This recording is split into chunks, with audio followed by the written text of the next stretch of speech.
ఈ మిషన్ భగీరథ నీళ్లు చాలా చోట్ల తాగడానికి అనర్హంగా అవి ఉన్నాయన్న విషయాన్ని మీ అందరి ద్వారా ప్రజలకు తెలియజేస్తా ఉన్నారు అధ్యక్ష. తర్వాత ఇంకొక విషయం, క్యాస్ట్ సెన్సస్ అధ్యక్ష, కులగణన. ఈరోజు బీసీ ఎస్సీ ఎస్టీ వర్గాలు మా వాటా ఎంత, మా జనాభా ఎంత, మా లెక్కలు మాకు కావాలి అని చెప్పి బీసీ సెక్షన్స్, బ్యాక్వర్డ్ క్లాసెస్, వెనుకబడిన తరగతులు అన్నీ కూడా అడుగుతూ ఉన్నాయి. అది ఎంత పెద్ద విద్య అధ్యక్ష. మేము మా జాతీయ నాయకత్వం కూడా నిర్ణయం తీసుకుంది, కులగణన జరుపుతామని చెప్పి. అలాగే ఇక్కడ రాష్ట్రంలో కూడా నిర్ణయం తీసుకుంది. రేపు అసెంబ్లీలో నిర్ణయం ఖచ్చితంగా ఉంటుంది. కులగణన అనేది ఖచ్చితంగా జరుగుతుంది. మా కాంగ్రెస్ ప్రభుత్వం ఇతర రాష్ట్రాల్లో అధికారంలో ఉంది, అక్కడ కులగణనకు శ్రీకారం చుట్టింది. కొన్ని రాష్ట్రాలు కూడా వేరే బీజేపీ పాలిత రాష్ట్రాలు కాకుండా ఇతర రాష్ట్రాలు కులగణనకు అంగీకారం తెలిపి ఆ ప్రక్రియ మొదలుపెట్టింది అధ్యక్ష. ఇంకొక విషయం, సామాజిక తెలంగాణ గురించి మనం మాట్లాడుతూ ఉన్నాం.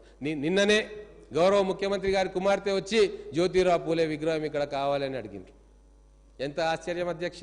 సామాజిక మాజీ ముఖ్యమంత్రి వారి కుమార్తె వచ్చింది. ఎంత హాస్యాస్పదం అధ్యక్ష. ప్రజలు నవ్వుకుంటారని కూడా వీళ్ళకి తెలియదు. 10 సంవత్సరాలు ఎవరు అడ్డుకున్నారు అధ్యక్ష వీళ్ళను? ఒక్క మాట చెప్తా ఉన్నాను అధ్యక్ష, గత ప్రభుత్వంలో మంత్రివర్గాలు ఎవరి దగ్గర ఉన్నాయో ఒక్కసారి లెక్కలు తీసుకుందాం అధ్యక్ష. బీసీ ఎస్సీ ఎస్టీ వర్గాలకు ఏ మంత్రి పదవులు ఆ పరిపాలన దక్కినాయో, ఇక్కడ దక్కబోతా ఉన్నాయో దక్కినాయో ఒక్కసారి లెక్క తెలుసుకుందాం అధ్యక్ష. గత ప్రభుత్వంలో యానిమల్ హస్బెండరీ ఫిషరీస్ బీసీ మంత్రి, ఎస్సీ వెల్ఫేర్కు ఎస్సీ మంత్రి, BC welfare women and child development tribal వెల్ఫేర్కు ఎస్టీ మంత్రి. ఒక్క ఎక్సైజ్ అండ్ టూరిజమే కొద్దో గొప్ప మెరుగైన శాఖ ఒక బీసీ శాసనసభ్యునికి ఇచ్చారు. మరి ఈరోజు 12 మంది శాసనసభ్యులు మంత్రులుగా ప్రమాణ స్వీకారం చేస్తే దాంట్లో ఒక్కసారి నేను చెప్తా అధ్యక్ష, ఫైనాన్స్ చాలా పవర్ఫుల్ పోర్ట్ఫోలియో అధ్యక్ష, పవర్ అధ్యక్ష, ఈ 2 ఎస్సీ శాసనసభ్యుని చేతిలో ఉన్నాయి అధ్యక్ష. హెల్త్ అండ్ ఫ్యామిలీ వెల్ఫేర్ చాలా పెద్ద పోర్ట్ఫోలియో అధ్యక్ష, ఇది కూడా ఒక దళిత శాసనసభ్యుడు మంత్రిగా ఉన్నారు అధ్యక్ష. ట్రాన్స్పోర్ట్ అధ్యక్ష ఒక బీసీ మంత్రి ఉన్నారు అధ్యక్ష. దానికి పంచాయతీరాజ్ అధ్యక్ష, రూరల్ డెవలప్మెంట్ అత్యధిక నిధులు ఈ డిపార్ట్మెంట్ నుంచే ఖర్చు చేస్తాం అధ్యక్ష. అది ఒక గిరిజన బిడ్డ చేతిలో ఉంది అధ్యక్ష.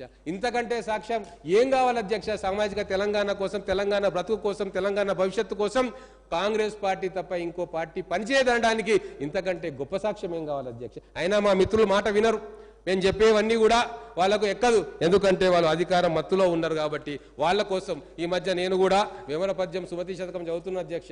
ఎందుకంటే ఆ మధ్యనే అవతల కూర్చున్న ఒక నాయకుడు ఒక వేమన పద్యం చెప్పిండు. ఎంత బ్యాడ్ టేస్ట్లో ముఖ్యమంత్రి గారిని ఉద్దేశించి అన్నాడు. నేను కూడా ఒక మాట చెప్పి ముగిస్తా అధ్యక్ష.